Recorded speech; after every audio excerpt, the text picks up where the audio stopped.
Hello viewers, मैं astrologer doctor Shefali. Bhagavad Gita अध्याय 1 परिपूर्ण हुआ है और उसी से रिलेटेड थोड़ा छोटा सा डिस्कशन करूंगी। आप मेरा ये यूट्यूब चैनल है उसको सब्सक्राइब करें, बेल आइकन जरूर प्रेस करें, लाइक और शेयर भी करिए। और ये जो डिस्कशन अध्याय 1 का हो रहा है, ठीक है, उसके लिए आपके मन में कोई भी कमेंट्स है तो कमेंट बॉक्स में ज़रूर लिखिए। मैं ट्राई करूँगी सबको जवाब दूँ। अभी जो मैं डिस्कशन कर रही हूँ तो अध्याय 1 का जो नाम है वो बता रही हूँ आपको। ओरिजिनल जो गीता है, भगवत गीता, उसमें अध्याय 1 का जो नाम है अर्जुन विषाद योग। यहाँ पे अर्जुन की ही बात हो रही है। जब हमने अध्याय चालू किया तो ये बात थी कि संजय जो हैं धृतराष्ट्र को बता रहे हैं। वैसे संजय जो हैं उनको पूरा युद्ध दिख रहा है, धृतराष्ट्र को दिखाई नहीं दे रहा था और धृतराष्ट्र जो है युद्ध में नहीं गए थे और उनको बहुत चिंता हो रही थी। तो उसके लिए संजय जो है उनको ये बातें बता रहे हैं। उसमें से ही जो बातें हैं वो यहाँ पे भगवत गीता में हर एक श्लोक में बताई गई हैं। तो धर्मभूमि में धर्म युद्ध करने के लिए जो पांडव और कौरव सब आमने सामने हैं। यहाँ पे युद्ध भूमि, धर्मभूमि, धर्मभूमि में अर्जुन जो है अंदर से हताश हुए हैं, विचलित हुए हैं, इसका निरूपण किया गया है। और यहाँ पे संजय बता रहे हैं धृतराष्ट्र को कि अर्जुन की जो वेदना है वो चरम सीमा पे धीरे धीरे पहुंच रही है। अभी तो प्रथम अध्याय है, फिर भी जो वेदना हो रही है अर्जुन को, उसकी अलग अलग श्लोक में बात की गई है। यहाँ पे ये चीज़ है कि अर्जुन को जो अंदर से लग रहा है कि कौरव पक्ष में जो लोग हैं वो जो लोग हैं उनके ही, पांडवों के ही सगे संबंधी हैं, मित्र हैं, वही सब लोग हैं जो उनके खुद के अपने हैं। ऐसे अगर सोचते हैं तो पांडव पक्ष वो भी तो कौरव पक्ष के लिए अपने ही लोग हैं, है ना। तो कौरव अगर ऐसा सोचते हैं तो ये भी सेम है जैसे अर्जुन सोचता है। परंतु यहाँ पे ऐसा नहीं हो रहा है। यहाँ पे अर्जुन श्री कृष्ण से बात कर रहे हैं और श्री कृष्ण को जो बोल रहे हैं कि मैं ये युद्ध नहीं कर सकता क्योंकि सामने जो है वो मेरे लोग हैं, मेरे अपने लोग हैं। वहाँ पे वो विचलित ज़्यादा और ज़्यादा हो रहे हैं। यहाँ पे जो बात है अर्जुन के विषाद की, अर्जुन के साथ कौन है? श्री कृष्ण है। तो यहाँ जो बात है अर्जुन और श्री कृष्ण के बीच में जो बात हो रही है उसका निरूपण किया गया है। कौरवों की जो सेना है वो बहुत विशाल है, पर यहाँ पे श्री कृष्ण है। यहाँ पे पांडवों के साथ, सच्चाई के साथ श्री कृष्ण है।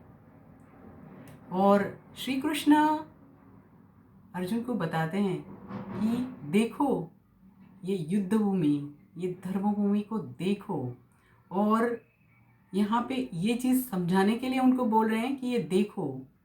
और जो रथ है अर्जुन के कहने से श्री कृष्ण दोनों सेनाओं के बीच में लेके खड़े हो जाते हैं, जैसे मैंने आगे बताया है। तो ये देखने के लिए जो श्री कृष्ण अर्जुन को बोल रहे हैं वो क्या देखने के लिए बोल रहे हैं? बहुत इम्पोर्टेंट बात है। श्री कृष्ण बोल रहे हैं कि युद्ध भूमि में देखो, और यही देखने की वजह से अर्जुन विचलित हो रहे हैं। परंतु धर्म युद्ध है तो धर्म युद्ध में धर्म के साथ रहना पड़ता है और वही सच्चाई होती है। और वही सच्चाई श्री कृष्ण अर्जुन को शायद दिखाना चाहते हैं, शायद नहीं, सही में दिखाना चाहते हैं। अर्जुन को जो दिखाते हैं, हाँ, तो अर्जुन मतलब पांडव के साथ श्री कृष्ण है उतना ही काफ़ी है। इसीलिए इस अध्याय के लिए खाली 2-3 चीज़ मैं आपको पूछ रही हूँ, बता भी रही हूँ।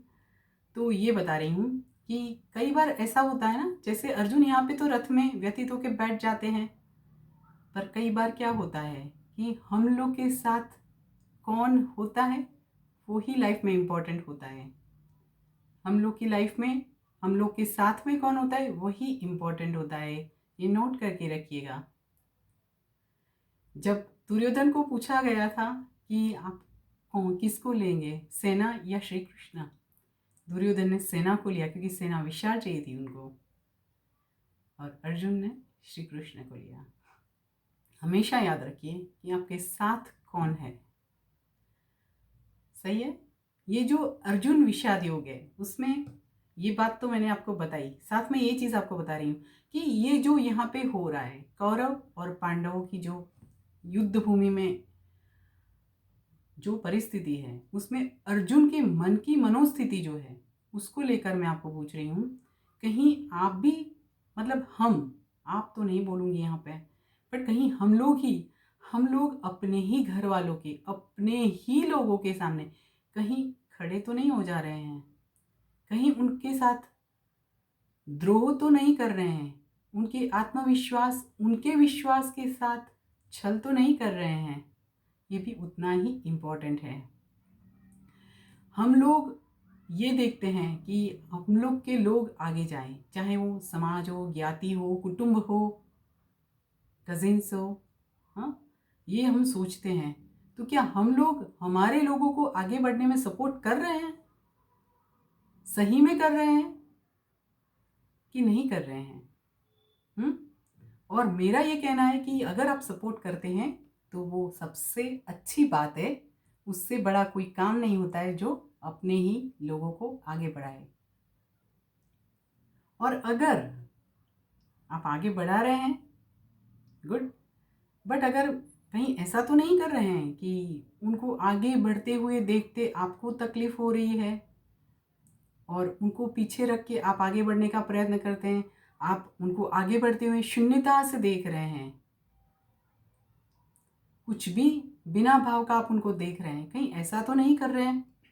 या तो फिर उनको देख रहे हैं आप कि वो आगे बढ़ रहे हैं तो आपको तकलीफ हो रही है, तो मतलब आप उनको शून्यता या ईर्ष्या से तो नहीं देख रहे हैं कि वो आगे बढ़ रहे हैं और बाद में जाके उनको पीछे रखकर आप आगे निकलने का प्रयत्न कर रहे हैं, कहीं ऐसा तो नहीं कर रहे हैं?